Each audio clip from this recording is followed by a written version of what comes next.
യെശയ്യാ 1:19. യെശയ്യാ 1:19. അനുസരിക്കാൻ സന്നദ്ധരെങ്കിൽ നിങ്ങൾ ഐശ്വര്യം ആസ്വദിക്കും. അപ്പൊ ദൈവവചനത്തോട് അനുസരിച്ച് കഴിഞ്ഞാൽ അവിടെ വെച്ച് തന്നെ ഉടമ്പടിയായി. ഇത് കഴിഞ്ഞിട്ട് ഞങ്ങൾ ഉടമ്പടി അപ്പോൾ ഇവിടെ വന്നതിന് ശേഷം പിന്നെ ഒരു അമ്മ ശരിക്കും ഓപ്പൺ ചെയ്ത് തരണമുണ്ടല്ലോ. അപ്പോൾ പിന്നെ നമ്മൾ അതനുസരിച്ച് മൂവ് ചെയ്ത് പോവുകയാണ്. അപ്പോൾ ഞങ്ങളിതുപോലെ ആൾക്കാർ വന്ന് ഉടമ്പടി ചെയ്യാൻ തുടങ്ങി. അപ്പം അതിൻ്റെ അകത്ത് പാപങ്ങളുണ്ട്.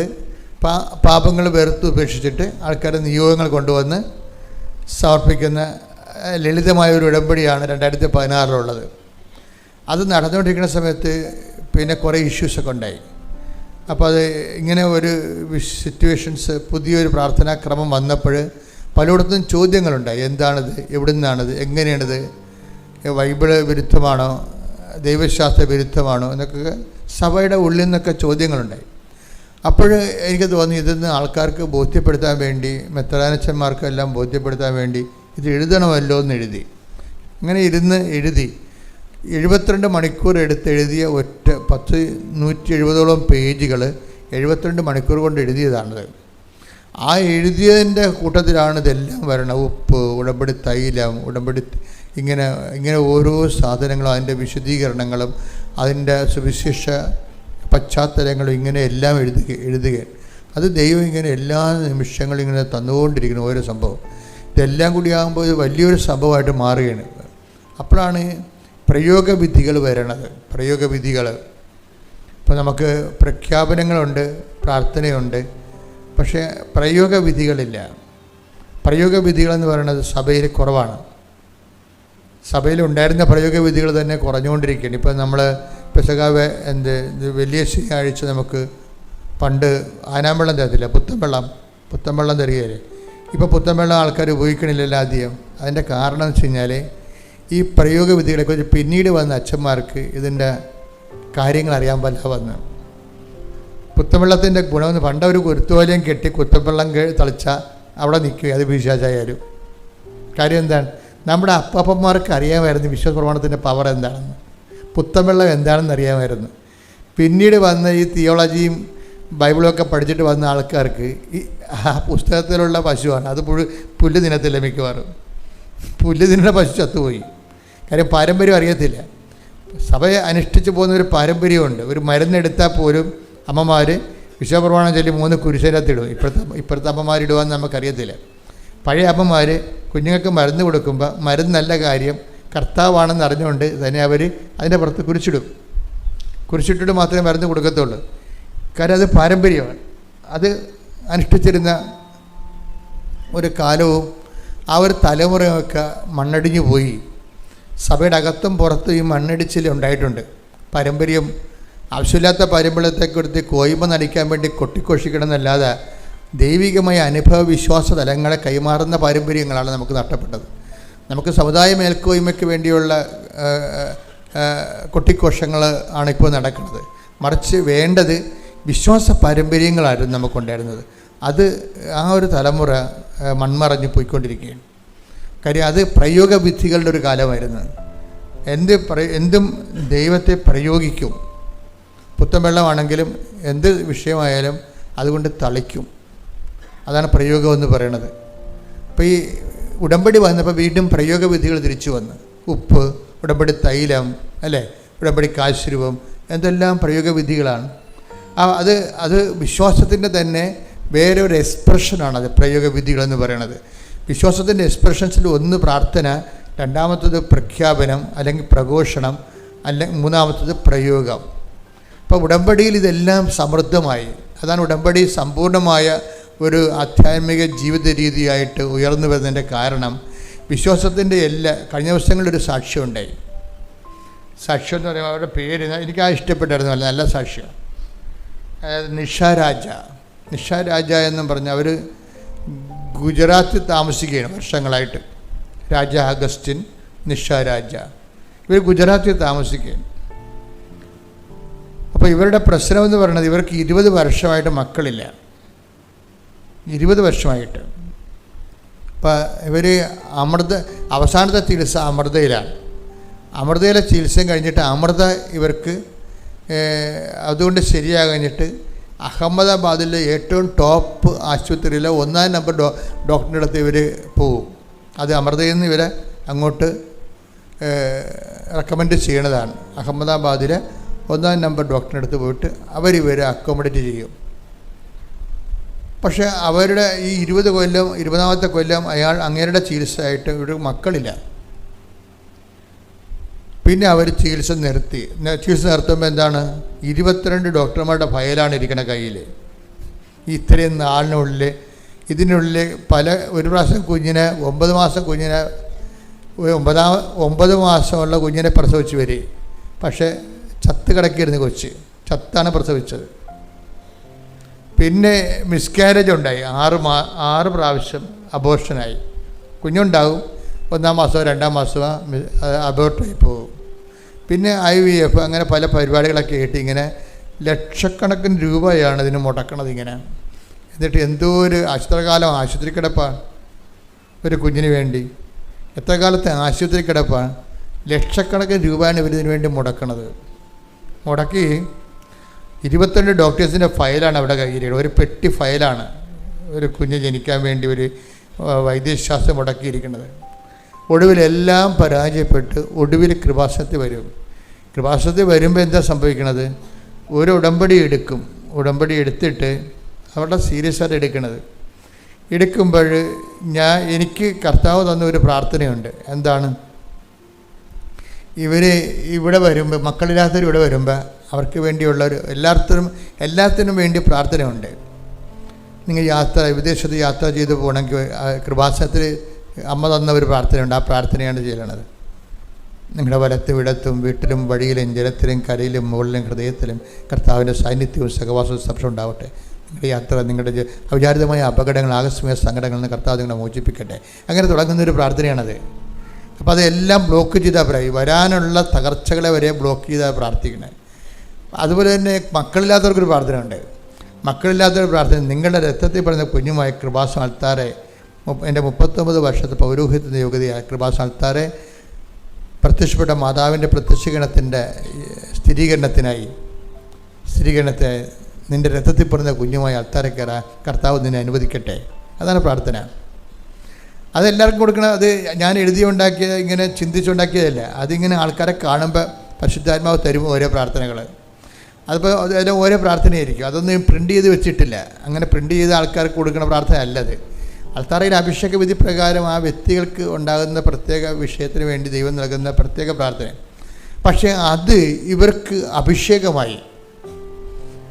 ഈ നിഷരാജ എന്ന് പറഞ്ഞ ലേഡിക്ക് 20 വർഷത്തെ ഈ പ്രസവയാത്ര, ഗർഭം ഒരു കുഞ്ഞിന് വേണ്ടിയുള്ള ഈ രക്തസാക്ഷിത്വ യാത്രയിൽ അവസാനം കിട്ടിയ ഈ പ്രാർത്ഥന അവർക്ക് അഭിഷേകമായി. അറിവാണ് നമുക്കെല്ലാവർക്കും കിട്ടുന്നത്. അത് അഭിഷേക വിധിയിലേക്ക് ചെല്ലുമ്പോൾ ആന്തരിക ബോധ്യം കിട്ടും. അറിവിന് ഭൗതിക ബോധ്യമേ കിട്ടത്തുള്ളൂ. അഭിഷേകത്തിന് ആന്തരിക ബോധ്യം കിട്ടും. അപ്പം നിഷരാജയ്ക്ക് 39 കൊല്ലത്തെ പൗരോഹിത്യത്തിൻ്റെ യോഗ്യതയാൽ കൃപാസന അൾത്താരെ ജീവനോടെ പ്രത്യക്ഷപ്പെട്ട പരിശുദ്ധമ്മയുടെ പ്രത്യക്ഷീകരണ സ്ഥിരീകരണത്തിനായി നിൻ്റെ രക്തത്തിൽ പറയുന്ന കുഞ്ഞുമായി അൾത്താരെ കയറാൻ കർത്താവ് നിന്നെ അനുഗ്രഹിക്കട്ടെ എന്ന് പറഞ്ഞ പുരോഹിത വിധി പ്രകാരമുള്ള പ്രാർത്ഥനയിൽ ഇവക്ക് അഭിഷേകമായി. അവളെന്ത് ചെയ്യുന്നറിയാവോ, ഇനി നോക്കണ്ട, ഇനി കുഞ്ഞിനെ കിട്ടിയത് തന്നെ, അമ്മ ഈ ആൾക്കാരെ നിനക്ക് കുഞ്ഞിനെ തന്നു കഴിഞ്ഞു എന്നും പറഞ്ഞ് കുഞ്ഞിനെ ജ്ഞാനസ്ഥാനപ്പെടുത്താനുള്ള തിരിയും മേടിച്ചുകൊണ്ടാണ് ഇവൾ ഇവിടുന്ന് പോണത്. എറണാകുളത്ത് പോയി ജ്ഞാനസ്ഥാനത്തിന് സെറ്റുണ്ടല്ലോ, അതാണ് ആ വിശ്വാസത്തിൻ്റെ രീതി എന്ന് പറയുന്നത്. ഇത് അഭിഷേകമായി കഴിയുമ്പോൾ എറണാകുളത്ത് നിന്ന് ഇവിടെ വണ്ടി പിന്നെ ഗുജറാത്തിലേക്ക് പോണത് ജ്ഞാനസ്ഥാനത്തിൻ്റെ തിരിയും മേടിച്ചുകൊണ്ടാണ് പോണത്. കുഞ്ഞിനെ കിട്ടിക്കഴിഞ്ഞെന്ന് അവൾ ബോധ്യപ്പെട്ട് ഈ ജ്ഞാനസ്ഥാനത്തിൻ്റെ തിരി അതിനകത്ത് ഹൈലൈറ്റ് അതാണ്. ഇപ്പം മഴ വരാൻ വേണ്ടിയല്ല, അങ്ങനെ ഒരു സംഭവമില്ല. മഴ വരാൻ വേണ്ടി എല്ലാവരും കൂടി പ്രാർത്ഥിച്ചു. ഒരു 5 വയസ്സുള്ള കുഞ്ഞ് കുടയും കൊണ്ടുപോയെന്ന്. എന്താ മറ്റു മഴ വരാൻ വേണ്ടി എല്ലാവരും പ്രാർത്ഥിച്ചതാണ്. പക്ഷെ മഴ വരുമോ ഇല്ലയെന്ന് ആർക്കും അറിയത്തില്ല. പക്ഷെ കൊച്ചിന് മനസ്സിലായി നമ്മൾ പ്രാർത്ഥിച്ചത് മഴ വരാനല്ലേ, അപ്പം മഴ വരുമല്ല, അപ്പം കുട വേണ്ടേ. അതുപോലെയാണ് ഇവർ ചെയ്തിരിക്കുന്നത്. എന്താണ് ചെയ്തിരിക്കുന്നത്, നിൻ്റെ രക്തത്തിൽ പറഞ്ഞ കുഞ്ഞുമായി അൾത്താരെ കയറാൻ കർത്താവ് നിന്നെ അനുഗ്രഹിക്കട്ടെ എന്നാണ് പറയുന്നത്. അപ്പോൾ ആ ഒരൊറ്റ പ്രാർത്ഥനയ്ക്ക് ഇവർക്ക് അഭിഷേകമായി. അവരെന്ത് ചെയ്ത് ജ്ഞാനസ്നാനത്തിൻ്റെ തിരിയും മേടിച്ചുകൊണ്ട് പള്ളി കുഞ്ഞിനെയും കൊണ്ട് പോകുമ്പോൾ നമ്മൾ ഉപയോഗിക്കണ ഈ പൂക്കൾ ചുറ്റിയ തിരിയില്ലേ, നീണ്ടത്തില്ല, അത്രയും വലിയ തിരി, ജ്ഞാനസ്നാനത്തിരി, അത് മേടിച്ചുകൊണ്ട് ഇവർ പോയി. അതുപോലെ തന്നെ അവരാഴ്ച പ്രഗ്നൻ്റായി. പക്ഷേ ഇവർ അറിഞ്ഞില്ല. ഇവർ തിരിച്ച് റാലിക്ക് വന്ന്. റാലിക്ക് വരാൻ കാരണം ഇവർ പോയി കഴിഞ്ഞ് ഇവർക്ക് ഒരു ദിവസം രാത്രി ഈ നിഷ രാജയ്ക്ക് ഒരു സ്വപ്നം ഉണ്ടായി. സ്വപ്നം ഉണ്ടായെന്ന് വെച്ചാൽ ഒരു മാതാവ് എല്ലാവർക്കും മക്കളെ കൊടുത്തുകൊണ്ടിരിക്കുകയാണ്. അപ്പോൾ ഒരു ചോരക്കുഞ്ഞിനെടുത്ത് ഇവളുടെ കയ്യിൽ കൊടുത്ത്. അപ്പോൾ അവൾ പറയണത് അത് കൃപാസനം മാതാവല്ല തന്നതെന്നാണ് പറയണത്. കൃപാസനം മാതാവിൻ്റെ ലക്ഷണമൊക്കെയാണ്, പക്ഷെ ഇത്രയും ചെറുപ്പമല്ല. ഒരു പ്രായമുള്ള കൃപാസനം മാതാവാണ് എനിക്ക് ചോരക്കുഞ്ഞിനെ തന്നത്. അപ്പം അതിൻ്റെ അകത്ത് മാത്രമേ സ്പെല്ലിംഗ് മിസ്റ്റേക്ക് ഉള്ളൂ, ബാക്കിയെല്ലാം ഓക്കെയാണ്. കൃപാസനം മാതാവ് ഡ്രസ്സുണ്ട്, എല്ലാ കാര്യം ശരിയാണ്. എനിക്ക് കുഞ്ഞിനെ തന്ന കൃപാസനം മാതാവാണ്. പക്ഷേ ഈ കൃപാസനം മാതാവല്ല, അത് ഇത്തിരി പ്രായമുള്ള കൃപാസനം മാതാവ്. ഇത് ഏത് കൃപാസനം മാതാവാണെന്ന് അറിയാൻ പാടില്ലെന്ന്. ഇവൾ അതിനുശേഷം തിരിച്ച് റാലിക്ക് വന്ന്, ഇപ്പോൾ നമ്മൾ റാലി തുടങ്ങാൻ പോവുകയാണല്ലേ ഇരുപത്, അപ്പോൾ റാലിക്ക് വന്നപ്പോൾ ഇവൾ പ്രഗ്നൻ്റ് ആണ്, ഇവൾക്ക് അറിയത്തില്ലായിരുന്നു. റാലിക്ക് എഴുന്നള്ളിക്കണ കൃപാസനം മാതാവുണ്ട്. അത് നോക്കിയപ്പോൾ ഇവിടെ കണ്ണ് നിറഞ്ഞു പോയി. എന്താ കാര്യം? ഈ മാതാവാണ് എനിക്ക് സ്വപ്നത്തിൽ പ്രത്യക്ഷപ്പെട്ടത്. സ്ഥിരീകരണമാണത്, സംഭവം സ്ഥിരീകരണമാണ്. അപ്പോൾ ഒരു കുഴപ്പമില്ല. ഇടയ്ക്കൊരു ചെറിയൊരു ആ കുഞ്ഞിനൊരു കുഴപ്പമുണ്ടായി. അപ്പോൾ ഭർത്താവ് 100 ദിവസം ഉപവാസം പ്രഖ്യാപിച്ചു. ഇടയ്ക്ക് എന്തോ കുഞ്ഞിന് ഒരു ചെറിയ അവർക്ക് ബ്ലീഡിങ് ഉണ്ടായി. അതായത് കുഞ്ഞിൻ്റെ 7-ാം മാസം കുഞ്ഞിൻ്റെ ലങ്സ് ഉറക്കാൻ വേണ്ടി ഒരു ഇഞ്ചക്ഷൻ ഉണ്ടല്ലോ, അത് തള്ളക്ക് ആ ഇഞ്ചക്ഷൻ എടുത്തപ്പോൾ അവർക്ക് ബ്ലീഡിങ് ഉണ്ടായി. അപ്പോൾ ഭർത്താവ് 100 ദിവസത്തെ ഉപവാസം പ്രഖ്യാപിച്ചു. അപ്പോൾ ആ കുഞ്ഞ് ജനിച്ചു കഴിഞ്ഞു, അയാൾ ഉപവാസത്തിലായിരുന്നു. അപ്പം ഇങ്ങനെ നിങ്ങളെന്താ ഓരോരുത്തരുമേ ദൈവതിരുസന്നിധിയിൽ ദൈവത്തെ സീരിയസ് ആയിട്ട് കണ്ടിട്ടാണ് ഇങ്ങനെ ആൾക്കാർ ജീവിക്കുന്നത്. അല്ല വല്ലതും കൊണ്ട് വല്ലതൊക്കെ കാണിച്ച് വെച്ച് ഉടമ്പടി നിങ്ങൾ ഉഴപ്പരുത്. ശരിക്കും ഈ ഉടമ്പടി എടുക്കുന്ന ആൾക്കാരുടെ ജീവിത രീതികൾ നീ നോക്കണം. അപ്പോൾ ഭാര്യയ്ക്ക് ബ്ലീഡിങ് ആണെന്ന് കണ്ടപ്പോൾ ഭർത്താവ് 100 ദിവസത്തെ ഉപവാസം പ്രഖ്യാപിക്കുകയും ഒരു നേരം ഉപവാസം. അപ്പോൾ എന്താ പ്രശ്നം വെച്ചാൽ ദൈവത്തിന് തോന്നുന്നു നമ്മൾ സീരിയസ് ആണെന്ന്. നമ്മൾ ഒക്കട്ടെ കിട്ടിയ കുട്ടി പോയ ചട്ടിയെന്നും പറഞ്ഞുകൊണ്ട് നിങ്ങളെ ഒപ്പിച്ചുണ്ടാക്കാൻ പോകുമ്പോഴാണ് ഉടമ്പടി തിരിച്ചടിക്കണത്. ആ ദൈവത്തിനെ പരീക്ഷിക്കണമല്ലേ. നിങ്ങൾ ഉടമ്പടി എടുത്തിട്ടും നിങ്ങളുടെ തോന്നിയവാസം പോലെ നിങ്ങൾ ചിലത് ചെയ്തില്ല, അങ്ങനെയൊക്കെ വരുമ്പോഴാണ് അതിൻ്റെ അത് ചിലത് ചെയ്തില്ലെന്ന് പറഞ്ഞാൽ അത് ഉടമ്പടി വർക്കൗട്ട് ചെയ്യത്തില്ല. ഇപ്പോൾ ഒരെണ്ണം ചെയ്തില്ലെങ്കിൽ എല്ലാം ചെയ്യാത്തതുപോലെ വരും. ഞാൻ പറഞ്ഞില്ല, അതായത് ഇപ്പോൾ നിങ്ങൾ റീഡിങ്ങിന് പോയെന്ന് പറഞ്ഞു കഴിഞ്ഞാൽ റീഡിങ്ങിന് മൊത്തം IELTS തോറ്റ പോലെയായി. IELTS പരീക്ഷയ്ക്ക് നിങ്ങൾക്ക് റീഡിങ്ങിന് നിങ്ങൾ തോറ്റു, ബാക്കി സ്പീക്കിംഗ് കുഴപ്പമില്ല എന്ന് പറഞ്ഞു കഴിഞ്ഞാൽ നിങ്ങൾ തോറ്റതുപോലെയായി. അതുകൊണ്ട് നിങ്ങൾക്ക് കയറിപ്പോകാനൊന്നും പറ്റത്തില്ല. അതുപോലെ തന്നെ ഉടമ്പടിയിൽ കുറേ കാര്യങ്ങളുണ്ട്. അതിൽ കുറച്ച് ചെയ്ത് നിങ്ങൾക്ക് സൗകര്യപ്പെടുന്നത് സൗകര്യപ്പെടാത്ത ചെയ്യാതെ ഇരിക്കുമ്പോൾ അത് മാറ്റി വെക്കുമ്പോൾ ഇത് മൊത്തം ചെയ്യാത്തതുപോലെയായി. കാര്യം നിങ്ങൾക്ക് സൗകര്യപ്പെടുന്നത് ചെയ്യാൻ വേണ്ടിയല്ല ഉടമ്പടി എടുക്കുന്നത്. നിങ്ങളെപ്പോഴും ചിന്തിക്കേണ്ട ഒരു കാര്യം, ഇത് ലക്ഷക്കണക്കിന് മനുഷ്യർ പരീക്ഷിച്ച് വിജയിച്ച ഒരു ദൈവിക പദ്ധതിയാണ്. അതിലേക്ക് വരുമ്പോൾ നിങ്ങൾക്ക് ചിലപ്പോൾ ആദ്യകാലങ്ങളൊക്കെ ചിലപ്പോൾ ഉടമ്പടി അത്രയും അറിവില്ലാത്തതുകൊണ്ട് തെറ്റിപ്പോകാം. അതുകൊണ്ട് ഞാൻ എപ്പോഴും നിങ്ങളെ തിരുത്തുമ്പോൾ നിങ്ങൾ ഉടനെ അത് തിരുത്തി അതൊരു ഉടമ്പടി ഒരു വികാരമാക്കി മാറ്റണം. അപ്പോൾ അങ്ങനെ വരുമ്പോൾ ദൈവത്തിന് മനസ്സിലാകും വേറെ ഒരു പ്രശ്നവും ഉടമ്പടിയിലില്ല. നിങ്ങൾ ഉടമ്പടി സീരിയസ് ആണെന്ന് ദൈവത്തിന് ഒന്ന് മനസ്സിലായാൽ മതി. അതാണ് പ്രശ്നം. എന്തുകൊണ്ടാണ് ഉടമ്പടി നിങ്ങൾക്ക് ചിലർക്ക് ഫലിക്കാത്തതെന്ന് ചോദിച്ചു കഴിഞ്ഞാൽ, നിങ്ങളുടെ ഉടമ്പടി ചെയ്വനകൾ ദൈവത്തിന് നിങ്ങൾ സീരിയസ് ആണെന്ന് മനസ്സിലായിട്ടില്ല. കാര്യം അത് നിങ്ങൾക്ക് തന്നെ മനസ്സിലായിട്ടില്ല. അതാണ് കുഴപ്പം. അത് സീരിയസ് ആയിട്ടാണ് ചെയ്യണമെന്നുള്ളത് നിങ്ങൾക്ക് തന്നെ മനസ്സിലായില്ല. ഇപ്പോൾ വാഴ നനയുമ്പോൾ ചീര നനയാമെന്നും പറഞ്ഞുകൊണ്ട് നിങ്ങൾ അങ്ങോട്ടും ഇങ്ങോട്ടും പകുതി മകളെ അമ്മ ചെയ്ത് അങ്ങനെ അങ്ങോട്ടും ഇങ്ങോട്ടും നിങ്ങളുടെ സൗകര്യത്തിനനുസരിച്ച് വിഭജിക്കാനൊന്നും പറ്റത്തില്ല. ഉടമ്പടി പേഴ്സണാണ് എടുക്കുന്നത്, വ്യക്തിയല്ല എടുക്കുന്നത്. അപ്പോൾ ആ വ്യക്തിക്കാണ് പൂർണ്ണ ഉത്തരവാദിത്വം. ആരാണ് ഉടമ്പടി എടുക്കുന്നത് ആ വ്യക്തിക്കാണ് ദൈവത്തോട് പൂർണ്ണ ഉത്തരവാദിത്വം ഉള്ളത്. അപ്പം അതുകൊണ്ട് തന്നെ ചെറുക്ക് ഉടമ്പടി എടുത്തു കഴിയുമ്പോൾ ഭയങ്കര സന്തോഷമാണ്. എന്താ കാര്യം? ഉറപ്പായ ഒരു കാര്യത്തിന് ദൈവമായിട്ട് ഒരു ഉടമ്പടിയിലായിരിക്കുന്നു എന്നുള്ളതല്ലേ എൻ്റെ ഏറ്റവും വലിയ കാര്യം എന്ന് പറയുന്നത്. ഇപ്പം ഇത് മനുഷ്യനാണെങ്കിൽ ദൈവത്തോട് ഒത്തിരിയേറെ ചോദ്യങ്ങൾ മനുഷ്യൻ ഈശോ വന്നപ്പോൾ ദൈവത്തോട് ചോദിച്ചിട്ടുണ്ട്. അതിലൊരു ചോദ്യം മനുഷ്യൻ ദൈവത്തോട് ചോദിച്ചില്ലേ,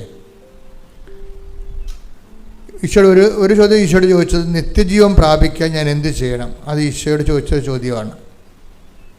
ഈശോ അതിന് ഉത്തരം പറയും.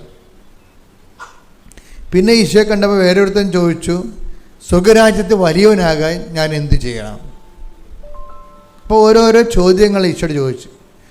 വേറെ ഒരുത്തൻ ചോദിച്ചതെന്ന് വെച്ച് കഴിഞ്ഞാൽ, ദൈവഹിതപ്രകാരം ജീവിക്കാൻ ഞങ്ങൾ എന്ത് ചെയ്യണം? അങ്ങനെ ഒരു ചോദ്യമുണ്ട്. എന്താ ചോദ്യം എന്ന് പറഞ്ഞാൽ, ദൈവഹിതപ്രകാരം ജീവിക്കാൻ ഞങ്ങൾ എന്ത് ചെയ്യണം? അതൊരു വലിയ ചോദ്യമാണ്. 6:28 വായിച്ച യോഹന്നാന്റെ സുവിശേഷം. യോഹന്നാൻ 6:28. അപ്പോൾ അവർ ചോദിച്ചു, ദൈവഹിതമനുസരിച്ച് പ്രവർത്തിക്കുന്നവരാകാൻ ഞങ്ങൾ എന്ത് ചെയ്യണം? ആ ചോദ്യം കേട്ടില്ലേ? ഒന്ന് പറഞ്ഞ, ദൈവഹിതമനുസരിച്ച് പ്രവർത്തിക്കുന്നവരാകാൻ, അല്ലാതെ പ്രാർത്ഥിക്കുന്നവരല്ല. മനസ്സിലായില്ലേ? പ്രാർത്ഥിക്കുന്നവരല്ല, പിന്നെ ആരാണ്? ദൈവഹിത 6:28 എന്ന് പറഞ്ഞ, ദൈവഹിതം അനുസരിച്ച് പ്രവർത്തിക്കുന്നവരാകാൻ ഞങ്ങൾ എന്ത് ചെയ്യണം? അപ്പൊ ഈശോ ഒരു ഉത്തരം അതിന് പറയും. എന്താണ് ദൈവഹിത പ്രകാരമുള്ള പ്രവൃത്തി? വായിച്ചത് യേശു മറുപടി പറഞ്ഞു. യേശു മറുപടി പറഞ്ഞു, ഇതാണ് ദൈവഹിതമനുസരിച്ചുള്ള പ്രവൃത്തി. അവിടുന്ന് അയച്ചവനിൽ വിശ്വസിക്കുക.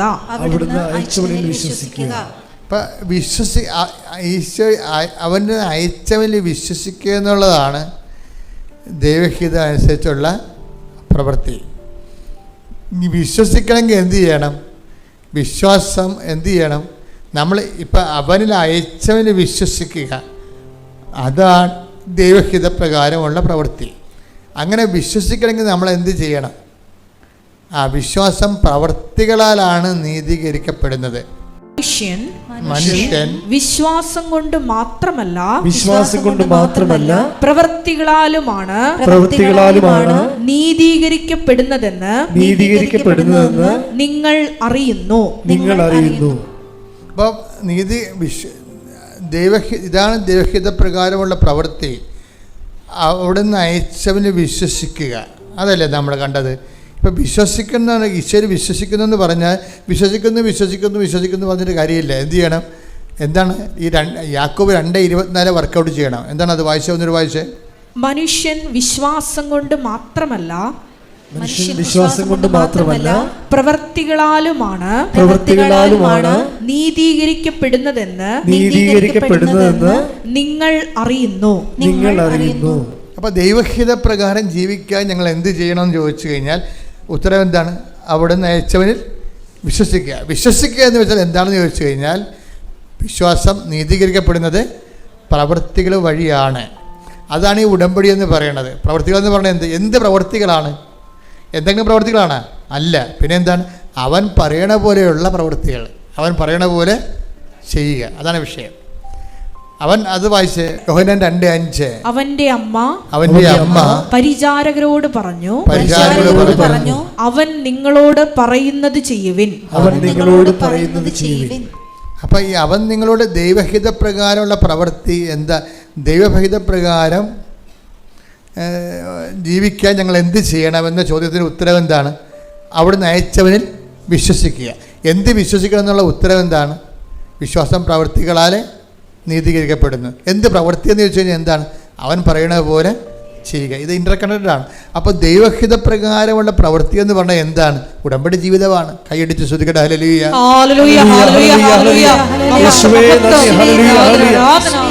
എനിക്ക് നിങ്ങളോട് പറയാനുള്ളത്, ദൈവം ഒരിക്കലും എന്നെ സംബന്ധിച്ചിടത്തോളം, എനിക്ക് എൻ്റെ കാര്യമല്ലേ ഉറപ്പായിട്ട് പറയാൻ പറ്റത്തുള്ളൂ, ദൈവം ഒരു വിശ്വാസത്തിൻ്റെ സബ്ജക്റ്റേ അല്ല. ദൈവം ഒരു വിശ്വാസത്തിൻ്റെ സബ്ജക്റ്റ് ആകണത് ആധ്യാത്മികതയുടെ ആദ്യ തലങ്ങളിൽ മാത്രമാണ്. പിന്നീട് നമ്മൾ വിശ്വസിക്കുകയല്ല, നമ്മൾ കാണുകയാണ്. ഉടമ്പടിയിൽ എന്നൊക്കെ പറയണത് ഇപ്പം തന്നെ ആ ചേച്ചിയുടെ അവർക്ക് ഈ അറിവ് അഭിഷേകമായിട്ട് മാറും. അറിവ് അഭിഷേകമായിട്ട് മാറും. അതുകൊണ്ടാണ് ഞാൻ അവരെ ആശീർവദിക്കുമ്പോൾ അവർ ജ്ഞാനസ്നാനം തിരിയും മേടിച്ചുകൊണ്ട് പോകണം. ഇനി ഉറപ്പായെന്നും പറഞ്ഞ് പോകണെന്താണ് ഉറപ്പ്? അത് അറിവിനങ്ങനെ ഒരു ഗുണമുണ്ട്. നിങ്ങളെപ്പോഴും നമ്മൾ ശ്രദ്ധിക്കേണ്ടത്, ഈ ഉടമ്പടി ഞാൻ 5 പുതുക്കി 15 പുതുക്കി എന്നൊക്കെ പറഞ്ഞ് നിങ്ങൾ എന്നെ ഭീഷണിപ്പെടുത്തുകയല്ല ചെയ്യേണ്ടത്. നിങ്ങൾ അറിവിൻ്റെ സ്ഥലത്ത് നിന്ന് അഭിഷേകത്തിലേക്ക് മാറിയാന്ന് നോക്കണം. ആധ്യാത്മികത എന്ന് പറഞ്ഞാൽ നല്ല രസമാണ്. ആധ്യാത്മികത എന്ന് പറഞ്ഞത് നല്ല ഡെപ്തുള്ള വിഷയമാണ്. അറിവ് കുറേ നാളായില്ലേ നിങ്ങൾ അതിൻ്റെ അകത്ത് ജീവിക്കുന്നവരില്ലേ? അപ്പോൾ അങ്ങനെ അതിൻ്റെ ആനുപാതികമായ വളർച്ച ഉണ്ടാകണം. നിങ്ങൾക്ക് ചുറ്റും തീ ഉണ്ടാകും, പുകയുണ്ടാകും, നിങ്ങളുടെ മക്കൾ തോന്നിവാസികളാകും, അല്ലെങ്കിൽ നിങ്ങളുടെ വീട്ടിൽ ഭർത്താവ് വെള്ളമടിക്കാരനാകും, അല്ലെങ്കിൽ ഭാര്യ നിങ്ങളുടെ ആധ്യാത്മികം അംഗീകരിക്കാത്ത ആളാകും. വീട്ടിൽ മക്കളാരും നിങ്ങളുടെ പ്രാർത്ഥന കേൾക്കുമ്പോൾ തന്നെ ചിരി വരും, അവർക്ക് നിങ്ങളെ ആക്ഷേപിക്കും. അങ്ങനെ പല കാര്യങ്ങളും വീട്ടിൽ നടക്കും. നിങ്ങൾ തീയിലൂടെ നടക്കുമെന്ന് ഈശോ പറഞ്ഞല്ല, അത് തീയാണ്. പക്ഷെ എന്താണ് സംഭവിക്കുന്നത്? തീ നിങ്ങളെ പൊള്ളിക്കുകയില്ല. അതാണ് അഭിഷേകം എന്ന് പറയുന്നത്. എടുത്തത് വചനെടുത്ത് യെശയ്യാ 43:2. സമുദ്രത്തിലൂടെ കടന്നു പോകുമ്പോൾ സമുദ്രത്തിലൂടെ കടന്നു പോകുമ്പോൾ ഞാൻ നിന്നോട് കൂടെ ഉണ്ടായിരിക്കും. നദികൾ കടക്കുമ്പോൾ അത് നിന്നെ മുക്കിക്കളയുകയില്ല. അഗ്നിയിലൂടെ നടന്നാലും നിനക്ക് പൊള്ളലേൽക്കുകയില്ല. നടക്കത്തില്ലെന്നല്ല സംഭവം, നടക്കും. ഞാനും നടക്കും, നിങ്ങളും നടക്കും. കർത്താവും നടന്നതാണ്, അമ്മയും നടന്നതാണ്. ഇവരെല്ലാം അഗ്നിശോധന കഴിഞ്ഞ ആൾക്കാരാണ്. അഗ്നിശോധന എന്തിനാണ് വെച്ചിരിക്കുന്നത്? അഗ്നിശോധനയെ അതിലംഘിക്കാൻ വേണ്ടി വെച്ചിരിക്കുകയാണ്. അഗ്നിശോധനയുണ്ട്. നിങ്ങളും നടക്കും, ഞാനും നടക്കും. അമ്മ അഗ്നിയിലൂടെ നടന്നതാണ്, കർത്താവ് അഗ്നിയിലൂടെ നടന്നതാണ്. പക്ഷെ എന്താ പറഞ്ഞത്? നമുക്ക് തന്നിരിക്കുന്ന വാഗ്ദാനം എന്താണ്? അഗ്നിയിലൂടെ നടക്കും, അഗ്നി നിന്നെ വിഴുങ്ങുകയില്ല. അതാണ് അഭിഷേകം എന്ന് പറയണത്. അതിനാണ്. അപ്പം നടക്കണ എന്തിനാണ്? ഈ അഗ്നിയിലൂടെ നമ്മളെ നടത്തിക്കണ എന്തിനാണ്? നമ്മളെ പൊള്ളിക്കാനാണ്. എന്നിട്ട് കന്നേ കാളയെന്ന് പറഞ്ഞ് കാറി കൂവി നടക്കാൻ വേണ്ടിയാണ്? അല്ല. 1 Pетros 1:7. കാരണം അഗ്നിശോധനയെ അതിജീവിക്കുന്ന നശ്വരമായ സ്വർണ്ണത്തേക്കാൾ വിലയേറിയതായിരിക്കും പരീക്ഷകളെ അതിജീവിക്കുന്ന നിങ്ങളുടെ വിശ്വാസം. ഇപ്പം വിശ്വാസത്തിനെ അതിജീവിത വിശ്വാസമുണ്ട്, കേവല വിശ്വാസമുണ്ട്. കേവല വിശ്വാസത്തേക്കുള്ള അപ്ഗ്രേഡ് ചെയ്യാൻ വേണ്ടി നിങ്ങളുടെ വിശ്വാസത്തെ അതിജീവിത വിശ്വാസം ആക്കി മാറ്റാൻ survived faith, that is fidelity, persevering faith എന്നൊക്കെ പറയും. അതിജീവിത വിശ്വാസം. നിങ്ങളുടെ വിശ്വാസത്തെ അത് ടെസ്റ്റഡ് ഫെയ്ത്ത്, അതിൻ്റെ ഷുവർട്ടിയാണ്, എക്സലൻസിയാണ് അതിനകത്ത് വരുന്നത്. ഇപ്പം നിങ്ങൾ കടയിൽ നിന്ന് ചില ഇലക്ട്രോണിക്സ് ഉൽപ്പന്നം മേടിക്കുമ്പോൾ അതിലുണ്ടാകും എന്താണ്? ടെസ്റ്റഡ്. ഇത് ഞങ്ങൾ ടെസ്റ്റ് ചെയ്ത് നോക്കിയതാണെന്ന്. അത് നമ്മുടെ വിശ്വാസം ടെസ്റ്റഡ് ആണെങ്കിൽ നമുക്കത് നല്ല ആസ്തിഭദ്രത വർദ്ധിപ്പിക്കും. അതിന് ഇതുപോലെ ഓരോ പരീക്ഷ കഴിയുമ്പോഴും ഫെയ്ത്ത് മുമ്പത്തേക്കാൾ പവർഫുൾ ആയിരിക്കണം. അല്ലാതെ കർത്താവ് ഇത് ഞങ്ങളോട് ഇങ്ങനെ ചെയ്തല്ല, ഞാൻ കുറേ പ്രാർത്ഥനയൊക്കെ നടക്കണമല്ലേ, കർത്താവിനിങ്ങനെ ഞങ്ങളോട് ചെയ്യാവാ എന്നൊക്കെ ചോദിച്ചുകൊണ്ട് നടക്കണം. അതുകൊണ്ട് അവിടെ വെച്ച് ആ വിശ്വാസം കരിഞ്ഞു മാറുകയാണ്. എപ്പോഴും നമ്മൾ ശ്രദ്ധിക്കണം. അതായത് മിണ്ടാതിരുന്നാലും മണ്ടത്തരങ്ങൾ ദൈവത്തോട് ചോദിക്കരുത്. പറഞ്ഞ മനസ്സിലായില്ലേ?